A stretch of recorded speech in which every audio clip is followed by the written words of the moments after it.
Hey, welcome back to the terrible truck build. That's what I should call it. Right, this week we are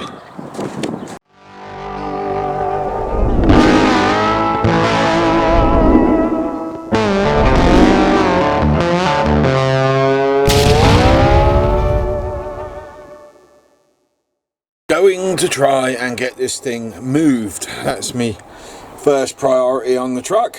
I want to get this in the garden in a different position so I can tip the cab and start cleaning up the engine.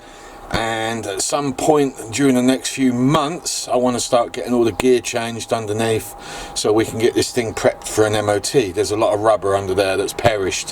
When I say a lot, I mean the whole lot on the front of the truck. So yeah, we've got that to do. But this week I'm just dithering around at the moment and waiting for some parts to come in for the trike build. So I still as yet can't put nothing up about that.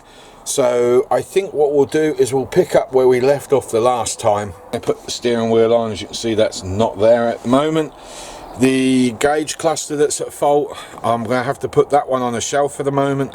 I might try and hot wire off the indicator, send some wires down into the back of that and get the circuit board slice off where the bulbs are so that doesn't interfere with anything, just so I can have some indicator warning lamps inside, because that's the only thing other than the rev counter that ain't working. The rev counter is intermittent. That could be further in the loom somewhere, I don't know. Until I get this cab tipped, I generally don't know what's going on with it. So yeah, that's one job we're doing this week, and we're just gonna sort of go around and get a few other things done. And at the top of my head at the moment I can't say what, because I can't blink and remember. Check this out. Both of my buddies from around the corner turned up and moved it. It's even a little bit tidier. So yeah,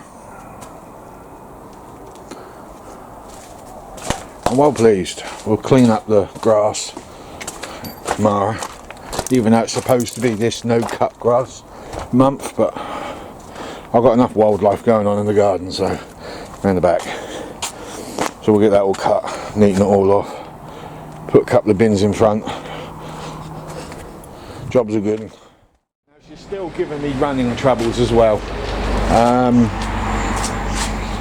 Can't really explain what's going on. I need to tip the cab and have a look. I've got a feeling there's an injector pipe leaking. They're very rusty. They really need pulling off and painting up if they're not holed. I thought, I know what, I'll run the lorry briefly. Batteries are dead. Something in that truck is draining my batteries. I haven't a clue other than the tacho. It's the only thing I can think of that's still got power running it when the engine is off. It's totally dead to the world. I think that, because you can hear motors buzzing and there's sparks coming from the batteries when you connect it up. So I took the stereo out. As you can see, it's gone. So it ain't those. So I don't actually know what it is. And I was sitting around here thinking I need a job to do. I'm getting bored. I've even cleared the shed up. There's a first. Volunteering myself to do my own work instead of delegating it. That's how bored I've been.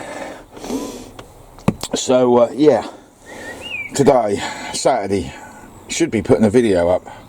I've made the final trike video. I say I've made it, it's there, but I've got a few more footage shots to put in, and I can't do those until that part has turned up, and yet it still has not turned up. It's driving me nuts, that. So I ain't going to be able to get to the bottom of it, because if it is this, and I think it is, because you've got that little clock, look, I think that's draining power. I think there's something else in here as well, maybe. I don't know what, I don't know where. There is a unit at the back of the lorry, right at the back, tucked away near that rear window, one of those 12 volt converters. That could still be on. I thought I fed that into the main wiring loom, but I might not have done. That's something I'll have to look at. But what I'm going to do in the meanwhile is quite simple. If you remember a few months back, maybe a year ago now, that locker got bent when I was playing around with the hydraulics. Hydraulics jammed and then they unjammed, and that bent it to pieces. So what I'm going to do today is, I don't like that locker because it don't go all the way up, it's a nuisance. You see what I mean? I've got to move that light as well. I'm going to cut those hinges off, and I've got some hinges very similar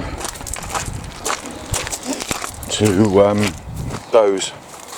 They're not ideal, I don't like them much, but they are hinges, and they will allow me to flip that thing right up almost, which means I can clear that and get access to those batteries a lot better.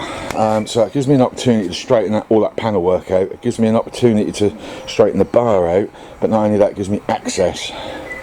And we've got a battery shut off switch, a real large one from another lorry, which I'm planning on fitting somehow. I don't know how at the moment because I need another battery terminal, but I think I'm going to disconnect the earth. Would I be better off disconnecting the live? I suppose it would be the live, wouldn't it?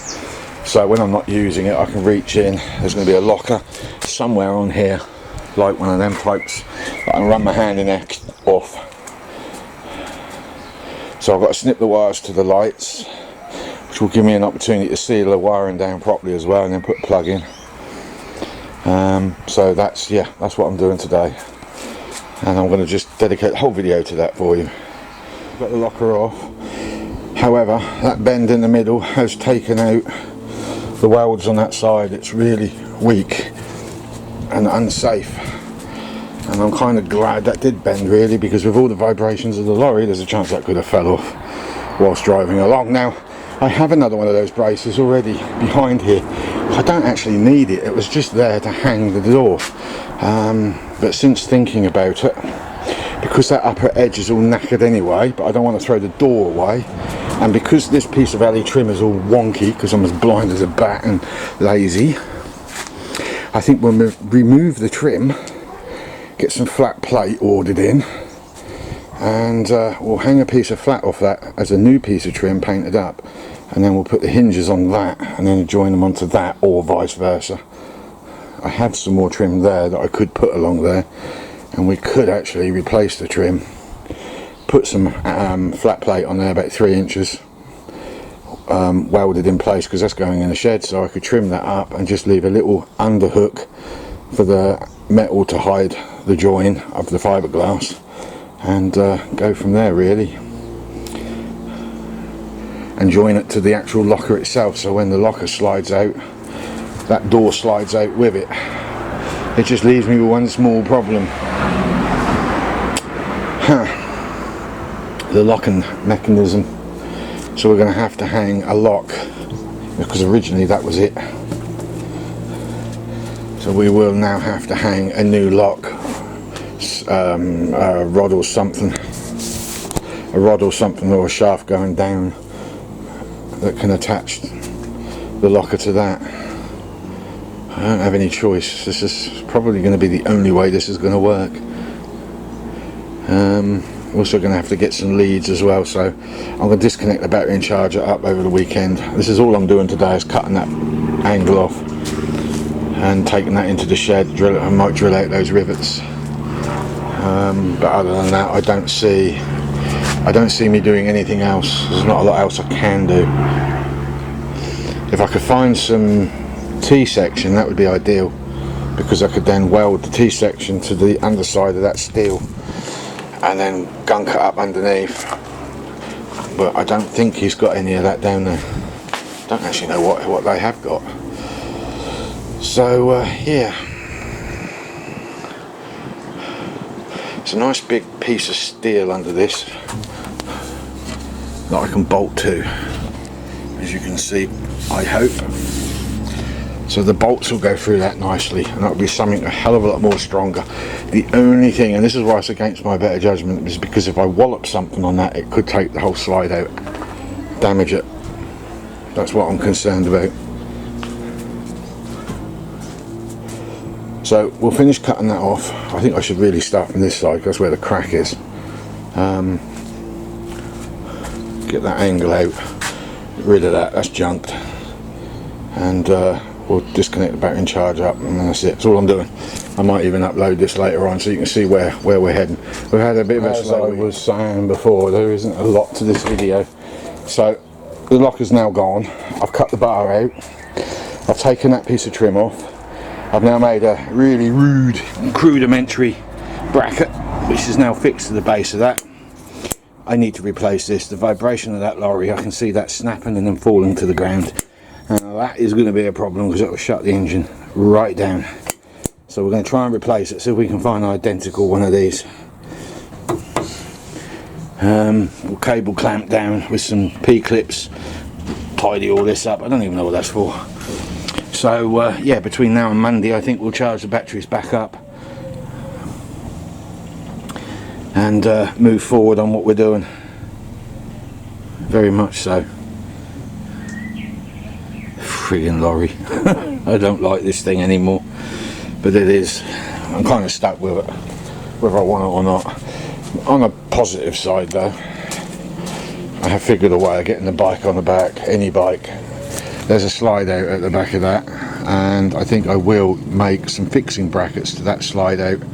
So the frame will come out, I'll cut it back to the maximum distance I want it out, because at the moment it comes out from about the end of that door more. It's huge. And then we'll put two hook-on plates which uses bolts and pins, and we'll put a hydraulic frame on there, and we'll get some hydraulic couplers,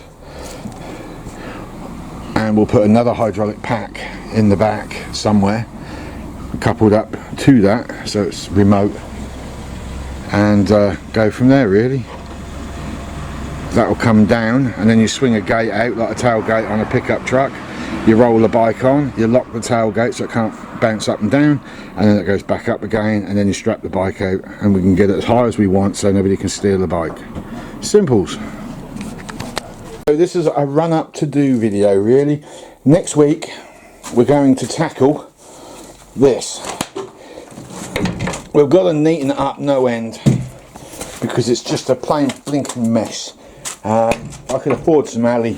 I'd love to reskin that and put some bead rolls in it and do what I did with the other side. There's not a lot you can see, but if you can see these rivets, I want them gone, every single last one of them, and I want to see if I can get a piece of angle that will slide over the top of that, and then angle alley would be ideal for this. Don't know if he's got any. I'll have to have a look, and then we can drop that one in with some new hinges and paint everything up at a later date. But we've got to hide all of this that I chopped out today. Try and remove some of this stuff. These are old fire engine door hinges I put on there, but if we put some sealant in that gap, that will lock that in so it don't rattle. So that's next week, and I'm hoping, I'm not showing you, the last video on the trike, that's coming soon. I'm still waiting. It seems to be locked at the port for 8 days, so that's telling me it could be on a ship, but surely China to England will take longer than 8 days, and a flight can take 2 days. So I don't know what the hell is going on with it. I'm getting impatient with it, I know that. So we will pick that bike up again at some point, or the trike, sorry, and we've got another announcement coming up very soon as well for another future project, which I'm really excited about actually. I just don't know what to do with it at the moment. It's here already, but I'm just not saying too much. You would have to stay tuned on that one. It shouldn't take me too long. It will be one of them projects that I'll do in between jobs. I won't be rushing into it like I did the trike. It will be like a week here, maybe 2 weeks later will be another bit of it, and so forth. Little updates here and there that I'll squeeze in on some of the other videos, and I think that will go down well. So sorry, this is a hell of a short video because I haven't been able to do anything. Lack of money and lack of stuff to do the jobs with. So with that, I'm going to bugger off now and leave you to it. So thanks for viewing. Thanks for pressing all the likes on the previous video. Thank you very much for all that love you give us. It boosts my confidence when you do things like that. That's why I asked for the thumbs up. It does the heart good. And my battery's about to die. Laters.